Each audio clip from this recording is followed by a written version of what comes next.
Bienvenue pour la finale des championnats de région féminine senior à Saint-Nazaire, qualification pour les championnats de France. Cette finale, il y aura Manon Spenato en rouge, qui représente le club de Fontenay, et elle sera opposée à sa collègue de Fontenay-le-Comte également, Aurélie Pelatan. Ces deux jeunes qui sont très connus sur le niveau régional et national et international, puisque Manon Spenato a été championne du monde équipe il y a quelques années, et Aurélie Pelatan a également fait partie des équipes de France pour les préparations des championnats d'Europe.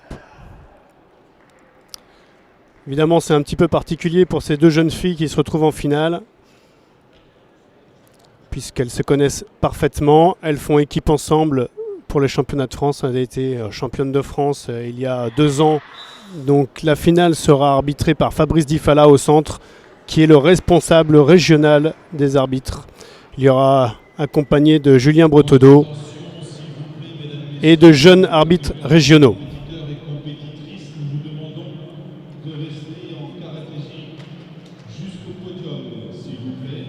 La présentation de Manon. Concentration.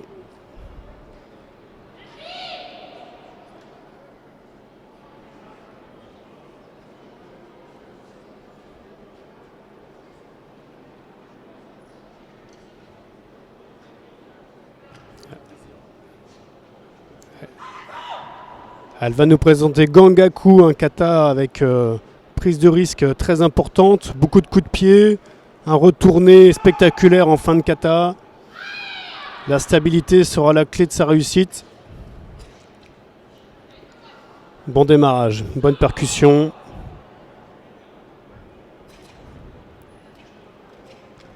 Alors, les qualités de Manon, c'est l'explosivité, capacité à être bien ancrée.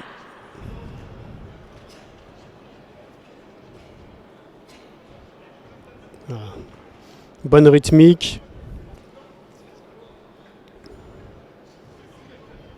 Les positions sont bien exécutées. Manon est en place sur cette compétition. Elle est libérée. Elle a gagné les championnats départementaux déjà contre Aurélie. Elle est en confiance.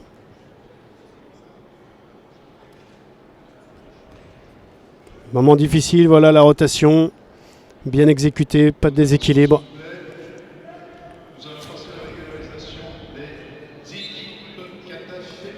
Moment de récupération avant la grosse série de fin de kata, avec beaucoup de difficultés.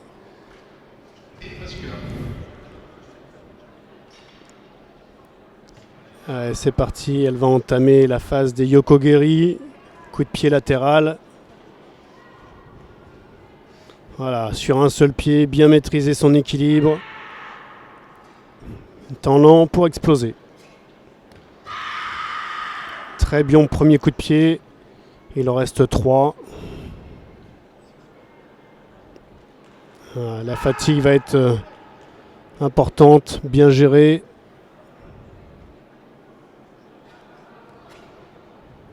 Bon passage également.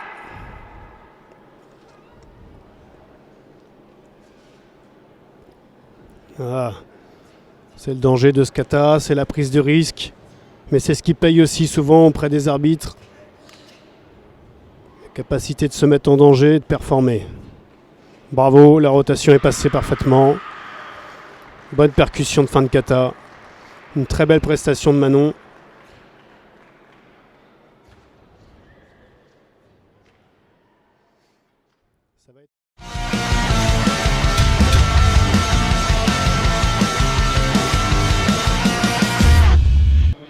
Aurélie s'entraîne beaucoup.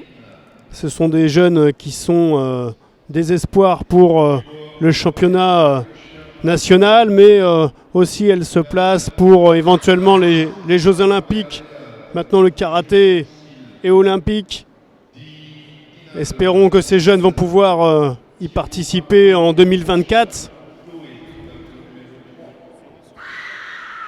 Oui, voilà, Aurélie va exécuter le kata Unsu, qui est souvent exécuté sur les phases finales. Un kata spectaculaire avec un saut important à la fin.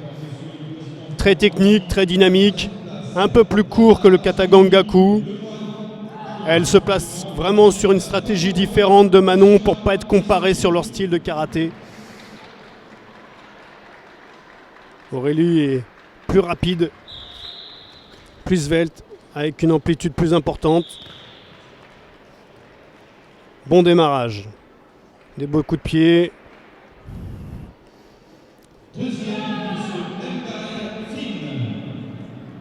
Une bonne concentration, on sent bien la présence d'un partenaire imaginaire avec des techniques sèches qui doivent être efficaces. Et on est à peu près à la moitié du kata.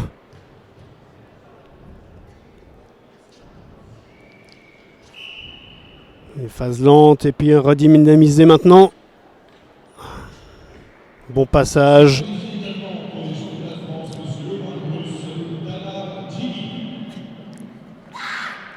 Voilà, fait preuve de puissance. Elle travaille en ce moment dessus avec beaucoup de musculation.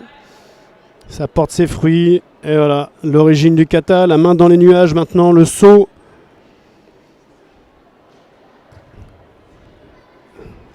Un bon saut. Petit déséquilibre sur la fin. Un bon ancrage. Et puis il va rester les deux derniers mouvements qui sont importants, qui marquent la fin de ce kata. Et voilà, la fin de kata pour Aurélie. Un bon kata elle aussi. Le résultat sera serré dans la tête des arbitres. Peut-être pas au niveau des drapeaux.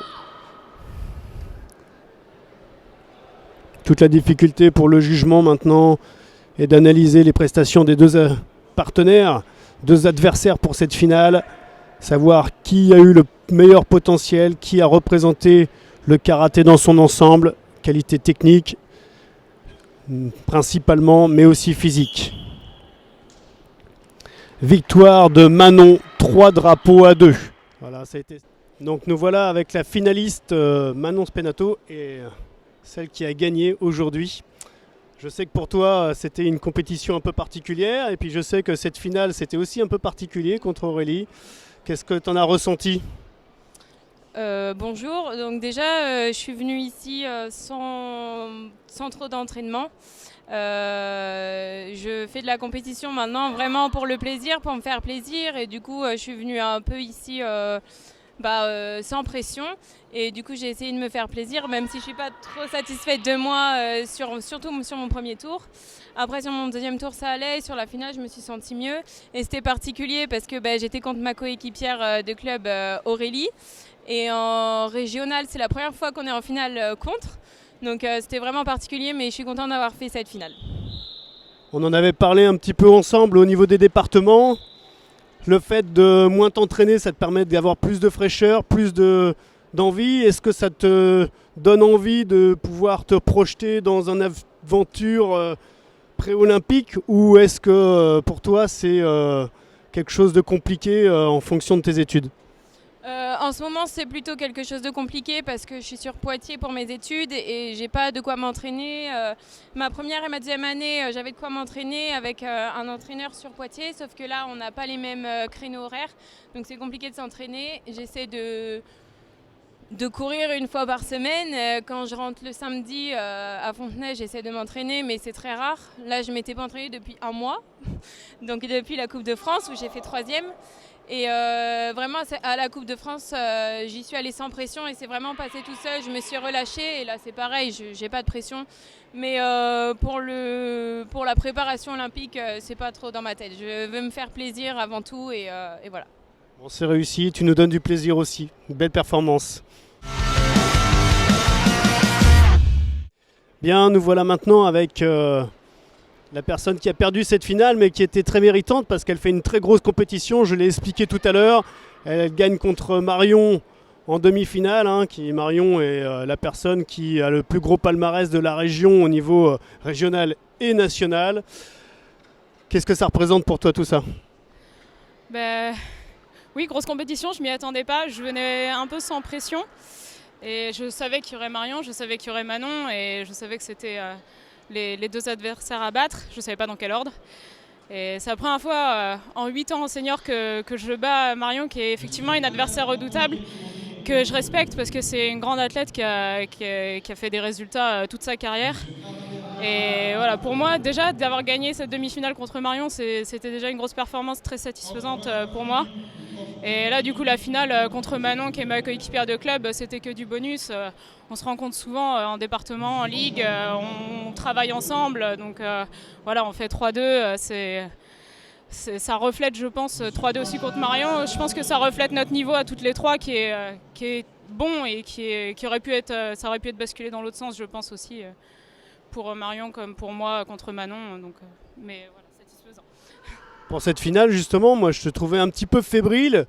Est-ce que tu penses qu'en te projetant sur une vision un peu différente, ça aurait pu basculer de ton côté cette finale ? Ouais, je pense que j'avais encore la tête un petit peu dans ma demi-finale, honnêtement, de cette satisfaction et du coup je pense que j'étais peut-être pas forcément complètement dedans dans la finale. Et voilà, après, bon, c'est comme ça, je veux dire, je regrette pas, mais c'est vrai que je me suis sentie un petit peu plus les jambes en coton sur cette finale que sur ma demi où là j'étais vraiment concentrée et honnêtement j'y croyais pas des masses, mais je me suis dit bon, des fois c'est quand on n'y croit pas que ça passe et ça a été le cas. Mais c'est vrai que sur la finale je me suis sentie un peu moins, je pense que si j'avais eu peut-être un petit peu plus de temps pour souffler, me remettre dedans, me dire allez c'est pas fini, peut-être que ça aurait été différent. Et par rapport au championnat de France, c'est quoi ton ambition ? Comment tu te places par rapport à ton entraînement ? Je sais que c'est pas toujours évident. Tu fais beaucoup de physique actuellement, ça se ressent dans tes katas. Est-ce que tu te dis, allez, maintenant, je peux me libérer et puis m'amuser au niveau France pour aller chercher du podium, ou ça te semble assez difficile d'aller te placer là-haut ? Bah moi c'est toujours mon objectif, hein. Je pense que de toute façon quand on fait une compétition, l'objectif c'est toujours de ramener une médaille. Donc voilà, moi très sincèrement je pense que j'arrêterai jamais le karaté avant d'avoir une médaille, d'avoir fait un podium au niveau national. C'est un objectif personnel. Et cette année, une autre année, je sais pas, on verra, mais après voilà, je reste toujours concentrée là-dessus, ça reste toujours une priorité pour moi. Même si je fais beaucoup d'entraînement physique à côté, c'est toujours aussi dans une optique d'être plus performante sur le tatami. Donc voilà, moi mon objectif aux France c'est vraiment de faire un podium. Ça devient de plus en plus compliqué parce qu'il y a plein de jeunes qui arrivent de la génération de Manon, d'autres. Et voilà, c'est un challenge à relever. Je l'ai déjà vécu. Ça fait 8 ans que je suis senior, donc tous les ans je vois des plus jeunes que moi arriver. Mais bon, je pense que la maturité c'est aussi un avantage. Et il n'y a pas de raison que ça me démotive. Au contraire, c'est un beau challenge. Merci et félicitations pour cette belle compétition.